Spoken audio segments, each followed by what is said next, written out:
Hi, my name is Trevin Worm, and this is my Week 7 video brief.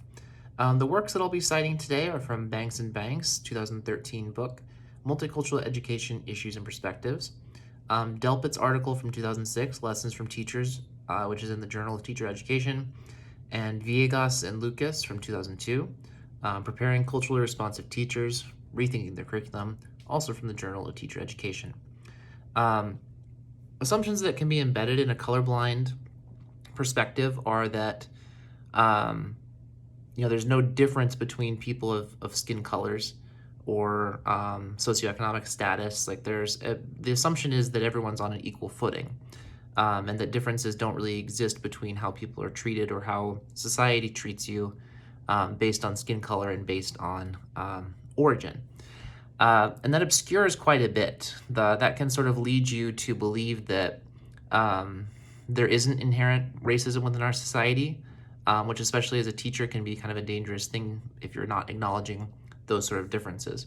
For example, from Preparing Culturally Responsive Teachers by Villegas and Lucas, on page 23, they say, despite the discomfort involved, prospective teachers must be helped to recognize ways in which taken for granted notions regarding the legitimacy of the social order are flawed.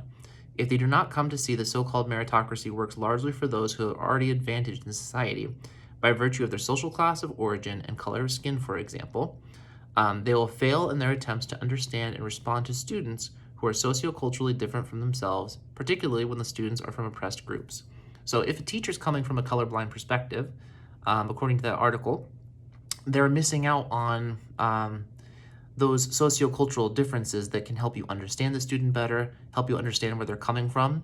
And I think doing that can help avoid a deficit mindset as well, because then you're acknowledging that students are coming from this situation. They're obviously capable of doing rigorous high-level work, but if you're sort of not acknowledging that part of who they are, then it can kind of create a deficit mindset with even potentially a whole community of people, which is a very dangerous thing for teachers to be involved in.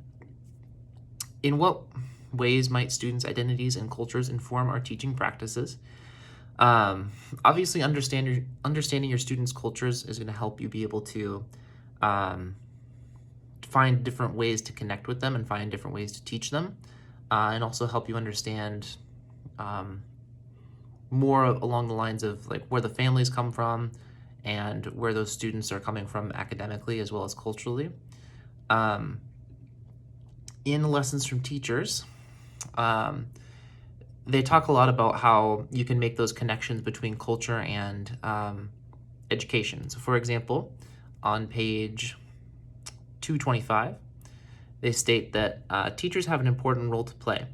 They must not only make children aware of the brilliance in their blood, but also help children turn any internalized negative societal view of their competence into a compelling drive to demand that any system attempting to relegate them to the bottom of society must instead recognize and celebrate their giftedness.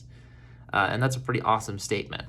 So when you're able to connect with the students' identities and cultures, you're empowering them and not just kind of saying, oh, like here's an important person from your country, but you can help students recognize that the chains that society can put on them and how they can overcome that and actually empower them to do that in school, which is a pretty amazing thing. And I kind of think that's how we can bring some more attention to culturally responsive teaching. When you are able to show examples of students who are empowered, have students talk to teachers about those sort of situations and those sort of things that have helped them. And also having students gain more confidence.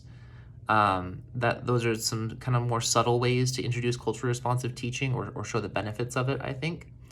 And then lastly, how we can take culture into account without essentializing. Like I said, you don't just want to show like, oh, here's an important person from your country. Here's something your culture is known for. Here's something we know about you. Or like, hey, you're the only student from Guatemala in this class. What do you think about this? You have to find ways to connect with students and help them be empowered without making them the only example.